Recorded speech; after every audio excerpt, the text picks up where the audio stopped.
Hello, my name is Chrissy Champagne, and you are listening to Residue, a true crime podcast dedicated to keeping you paranoid. Yes, it is true. I am very paranoid about everything. And I'm talking about weird things that most people don't think about. Like, we talked about a couple weeks ago going on a cruise ship. I don't know what could happen out there. Going into a haunted house, there could be a killer inside. And this next story is going to include another thing that frightens me, but I'm not going to let you know. I'm going to give you the story, and I'm going to let you figure it out for yourself. You're going to be like, what the hell is she afraid of this time? But guess what? Some of these things are truly things you should be worried about, or you should be aware of, is how I should say it. I just want you to be a little more aware. But stay aware doesn't really have the same ring to it, or does it? I don't know. Okay, guys, get ready to hear episode 53, and today we will be talking about Shannon Marie Sanderson.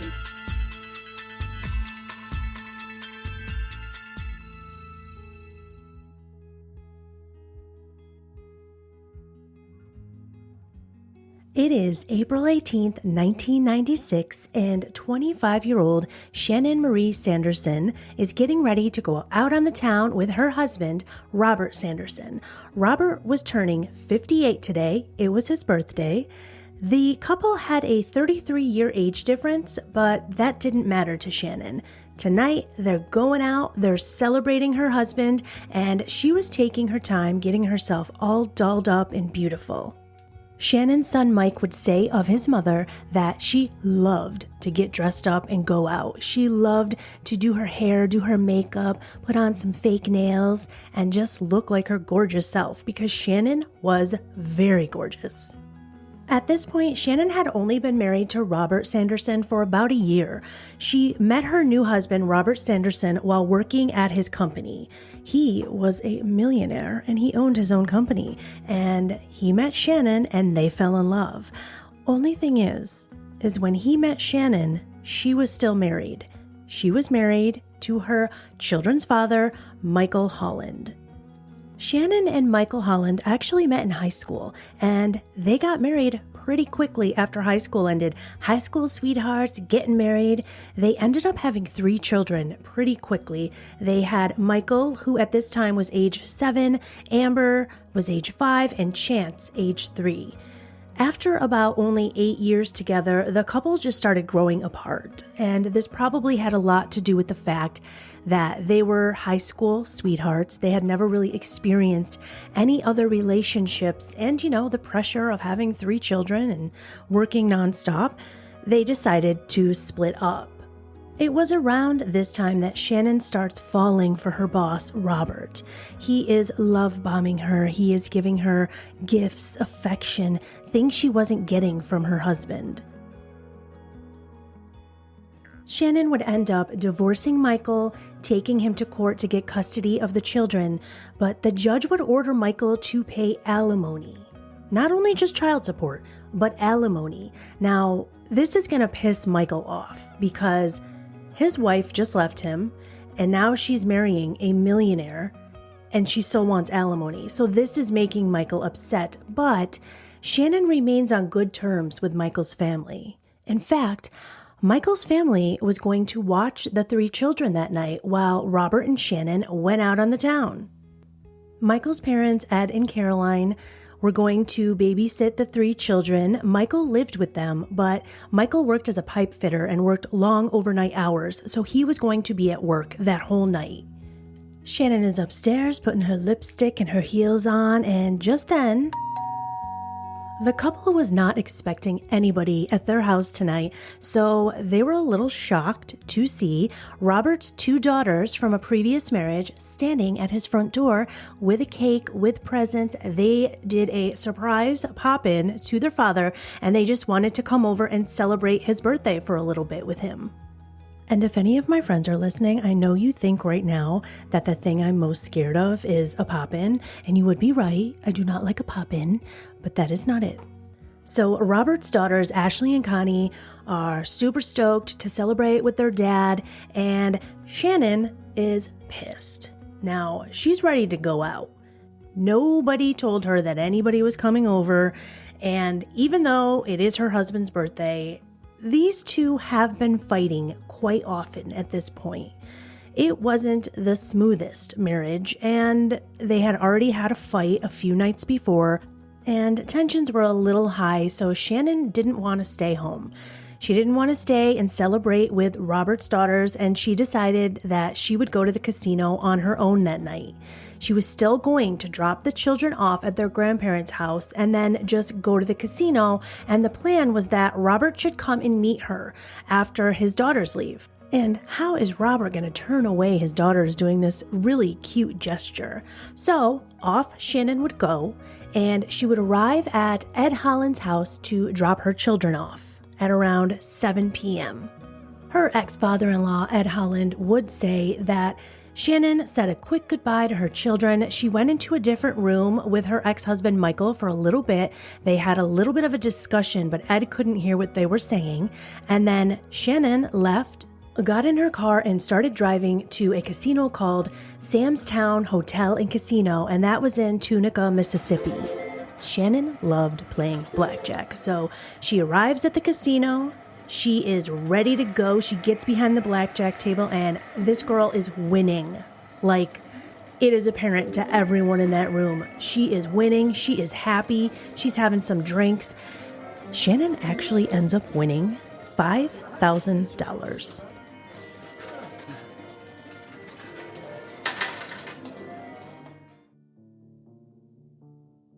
Now, when you win something like $5,000 at a casino, they don't want you walking out to your car with $5,000 in cash. So they offered to write you a check. But Shannon said no. She wanted the cash. So since they gave her cash, they had one of their bouncers, head of security named Tom Scott. And so Tom walked Shannon to her car. She got in her car and she drove straight to her ex-in-law's house. Footage from the casino would show that Shannon left at 3 a.m. It is now going to be around 4:45 a.m. when her ex-father-in-law, Ed Holland, is woken up by some dogs barking outside. And he goes downstairs, looks out the window, and he can see Shannon standing next to her car in the driveway, but he kind of hears someone else out there with her. He's a little uncertain. He just woke up. He runs back upstairs to put a shirt on because what it sounded like was that Shannon was fighting or arguing with someone. So Ed gets his shirt on, he runs outside of the house, and Shannon's car is still there with the door open, but Shannon is not there. Inside of the car are her keys and her purse. Ed ends up running down the street to see if he can see anything, if he can see Shannon running or see any kind of car getting away. But he sees nothing at all, and he goes inside and calls 911.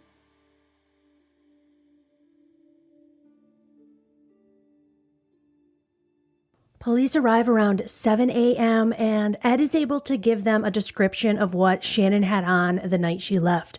So he says that she was wearing a black dress, high heels, she had a lot of silver rings on, and she had a jacket with metal buttons on it. She also had on some fake pink fingernails. So the investigators are now going to start searching Shannon's car, and one of the investigators will find 2 metal buttons and a fake pink nail outside of the car. But that is all they have.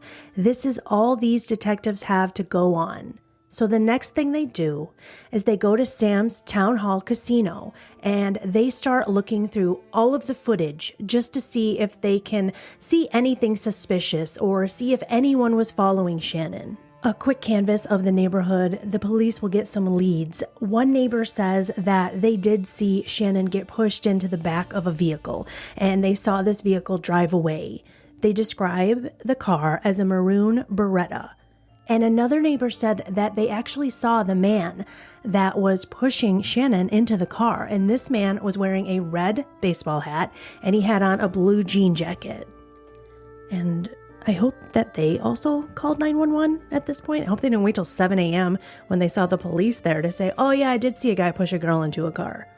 And not only are detectives now looking at casino footage, surveillance footage, but they're also looking at Robert Sanderson, because we all know the first person you look at when someone goes missing is their spouse. Right off the bat, Robert is going to be the lead suspect, and they're going to go talk to him and find out that the couple was constantly arguing. He's going to let them know that they did have a tumultuous relationship even a couple days prior to this happening. Shannon did actually threaten to leave Robert. And Robert's only alibi was that he was at home asleep.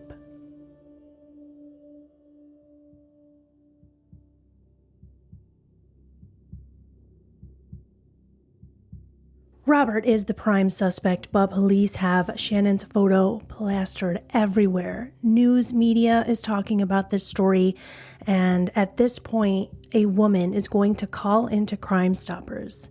This woman was named Sharon Powers, and she tells police that she believes her husband, Gerald Powers, was involved in the disappearance of Shannon Sanderson. She thinks this because her car is a maroon Beretta, and she let her husband borrow her car the same night that Shannon went missing. Her husband also went to Sam's Town Hotel and Casino, and he wears a red baseball cap all the time. So officers go to her house in Clarksdale, Mississippi. They get her statement, but when they are there, she's giving a little evasiveness. She's giving evasive to the police. She is not giving as much info as she said on the Crime Stoppers tip. She's just basically telling them she has no other knowledge except the fact that she knows that her husband was at that casino on that night. And so the police just decide, okay, well, we'll keep the tip, and they move along with their day, and they don't look any further into this tip. Now, I watched a show called Murdered by Morning, and in this show, one of the detectives says that at this point, there were a lot of cases going around in this town, in this county, where women would just get angry at their spouse, and they would call the police and try to frame their spouse. What? I don't think that was really happening to the extent that you can't take a tip seriously.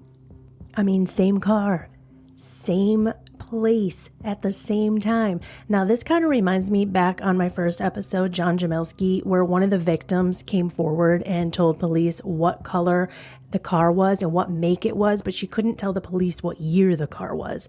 So they didn't really look into the tip any further.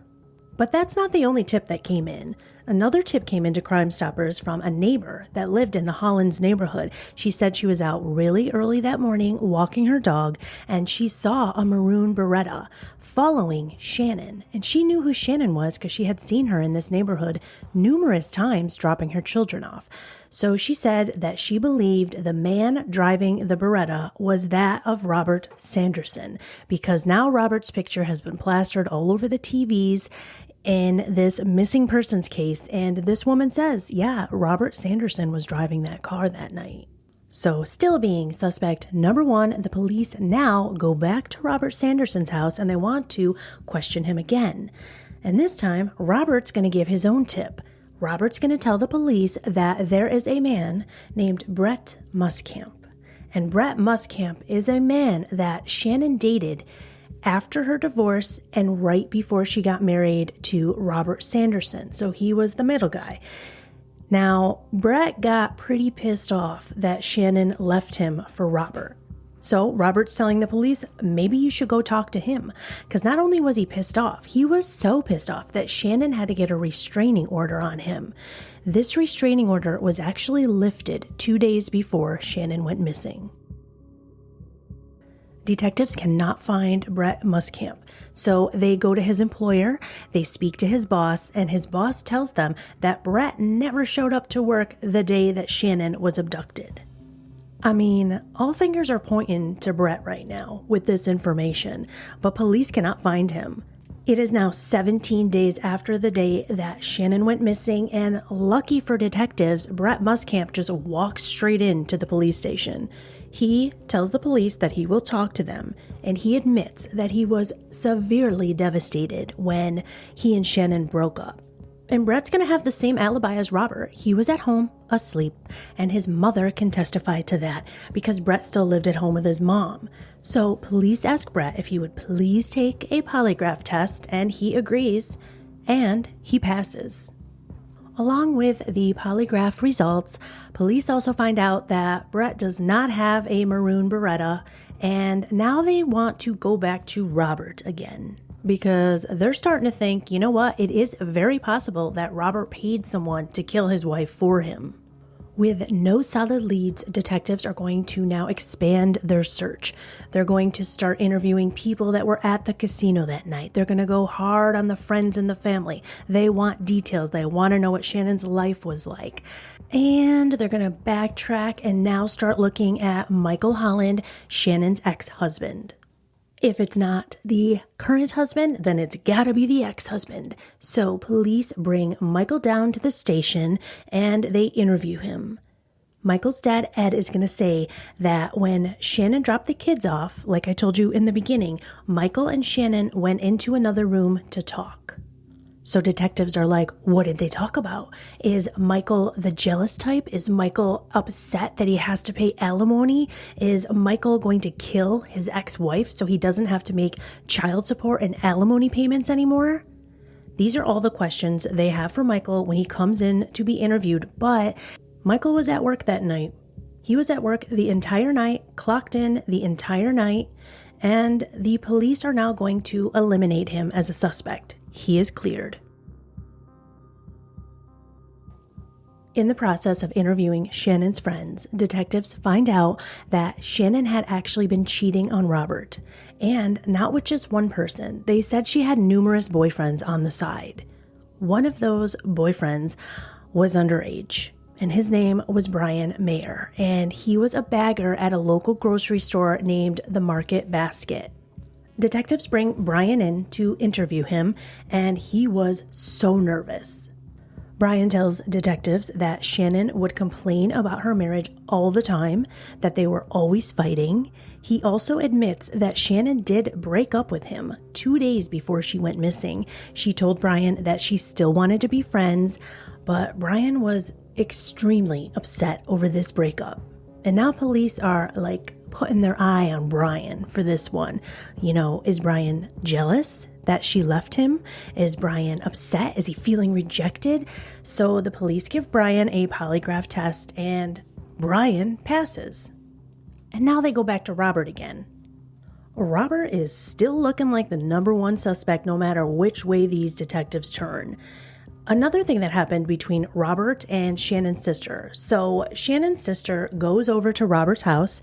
She asks if he has any pictures lying around of Shannon so that she can use some to make some missing persons flyers. And Robert downright refuses. He says, I want nothing to do with this. I do not care. Please go away. So this kind of stuff is really making Robert look bad. And on top of that, police are asking him to please come in. They want to talk to him. They want to give him a polygraph test. And Robert is saying, hell no, I'm not coming in. I'm not talking to you without a lawyer, and I'm not taking a polygraph. And everyone is looking at this as if that definitely makes Robert guilty, if he's not going to participate in helping find his wife. But this is like a damned if you do and damned if you don't situation, because I was always taught you don't talk at all. You didn't do anything, doesn't matter. You do not speak to anybody until you have a lawyer sitting with you. No matter how much you want to open your mouth, you don't. So you can't always look at that situation and go, well, Robert must be guilty. Didn't want to talk to the police. Shannon has now been missing 20 days. It is May 9th, 1996. We are now 40 miles outside of Memphis when this brother and sister, who have just inherited their father's property, are walking around the property, checking everything out, and they see an old shed. There is an odd smell coming from this shed, so they approach it. They open the door slowly, and what they see inside is a dead body. Police are called and the body is taken to a Mississippi medical examiner's office for an autopsy. And during this autopsy, they find a single bullet to the back of the head behind the right ear. The cheekbone is broken and several teeth are broken. Dental records are going to identify this body as that of Shannon Sanderson. When police inform Robert that they found his wife's body, he is beyond distraught. He is a complete mess, knowing that someone could have done this to his wife. Friends and family are going to tell detectives that Shannon always had jewelry on, but when they found her body, all of her jewelry was missing. The only thing they found there was one of her shoes near the driveway and drag marks up to the shed as if someone had dragged her body down from the driveway. Shannon's body was found on May 9th. 1996. It wasn't going to be until May 22nd, 1996, 33 days after she went missing, that a maroon Beretta was going to approach a Border Patrol checkpoint. Before reaching the checkpoint, the maroon Beretta is going to turn itself around and just speed away as fast as it can. But a police officer is going to chase this Beretta down and corner it. As the police officer corners the Beretta, a man jumps out of the driver's side, pulls a large knife out, points it at the police officer. The cop is going to pull his weapon, and this is when he is going to drop the knife, and they're going to place this man under arrest for attempted assault of an officer. And that man that they place under arrest is, did you guys guess it yet? It's Gerald Powers. Detectives interview Gerald Powers, and he's going to deny. But after he was arrested, his car was impounded. So the FBI is now going to perform a thorough crime scene investigation. And it was an El Paso FBI agent that decided to roll the trunk of the car with a lint roller. And on that lint roller, he recovered a black thread. He sent this black thread to the FBI for analysis because they think this might be a particle from Shannon's dress. Finally, a solid clue, but this analysis is going to take a little bit. So police circle back. They go back and watch all of the surveillance camera footage. They're watching at least 15 to 20 tapes just to see if they can see Gerald Powers anywhere in that casino, anywhere near Shannon. And boom, they find it. It takes hours until they see Gerald Powers walking around in a red baseball cap, just staring at Shannon. Not only did he just stare at her all night, but he followed her over to her cash out. And then about 30 seconds after she left with that bouncer, he followed her out the door. It does not take long for the analysis to come back and say, yeah, that was a fiber from Shannon's dress. But Gerald is still not going to talk. But you know who will talk? Gerald's wife. Gerald's wife, Sharon, says that he came home that night and she knew something was wrong because he was acting kind of crazy and he had a spot of blood on his shirt that he asked her to wash. He also told his two sons that they needed to take his car, his Beretta, immediately, go down to the car wash and not only wash his car on the outside, but like completely just go crazy on the inside. Sharon also tells detectives that her husband confessed to her about the murder. He told her that he killed this girl Shannon just to rob her. And then he told his wife that he placed Shannon's jewelry in a secret spot just in case his wife ever needed money. She could go to that spot. Sharon tells police that there is a local bar, and behind the bar, there is a couch. It's an abandoned couch just thrown behind this bar. He says that he hid Shannon's jewelry inside one of the cushions in that couch.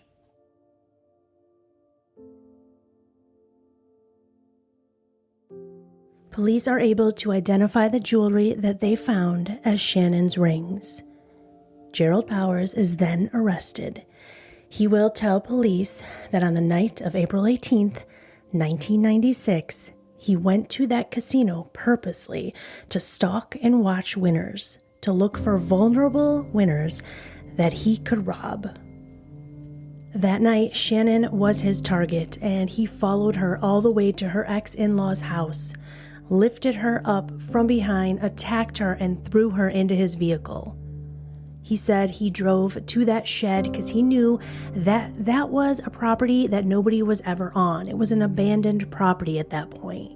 He said when they got to the shed, Shannon tried to run, but he dragged her into the shed and shot her in her right ear, killing her instantly.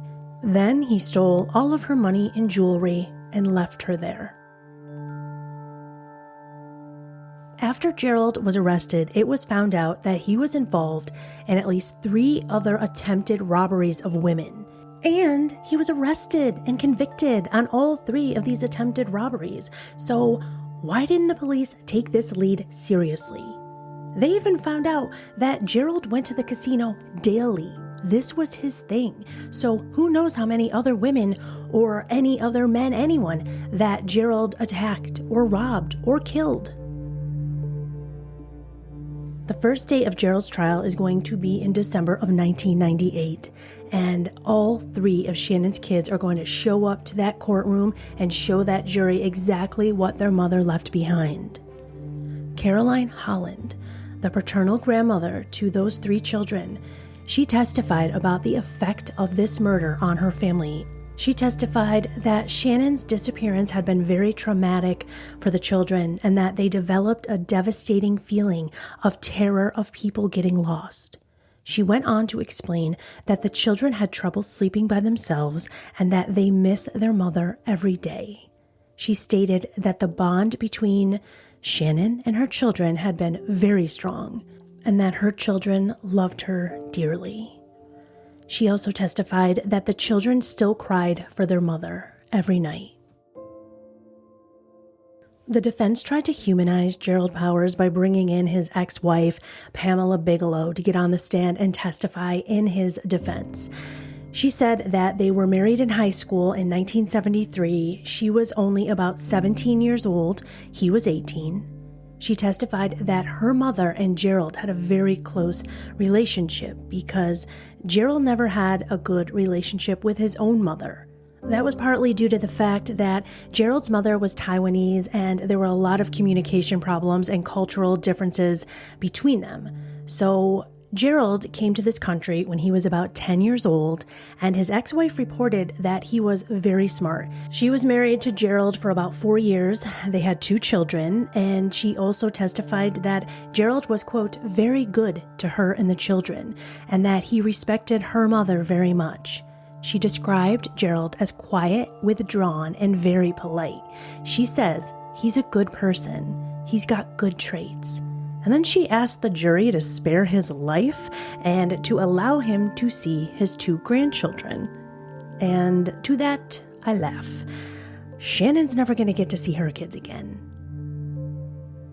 That testimony didn't help at all, and on December 14th, 1998, the jury found Gerald Powers guilty, and he was sentenced to death. To this day, Gerald Powers is still sitting on death row in Shelby County, Tennessee. I want to leave you with a quote from Shannon's son, Mike. He says, "You just don't really think people could be that evil."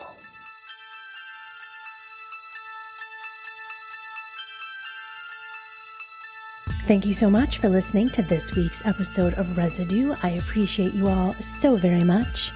Residue is created, hosted, edited, researched, written, produced by Chrissy Champagne. That's me. The best thing you could do to help me out is just share the show with everyone you love and share it with people you hate too. I don't care. Just share. And also, don't forget to hit that little follow button wherever you listen to Residue. I wouldn't mind if you hit that 5-star button either, if you know what I'm talking about. I just turned into Mae West there. Okay, you guys, thank you so much for listening, and until next time, stay safe and stay paranoid.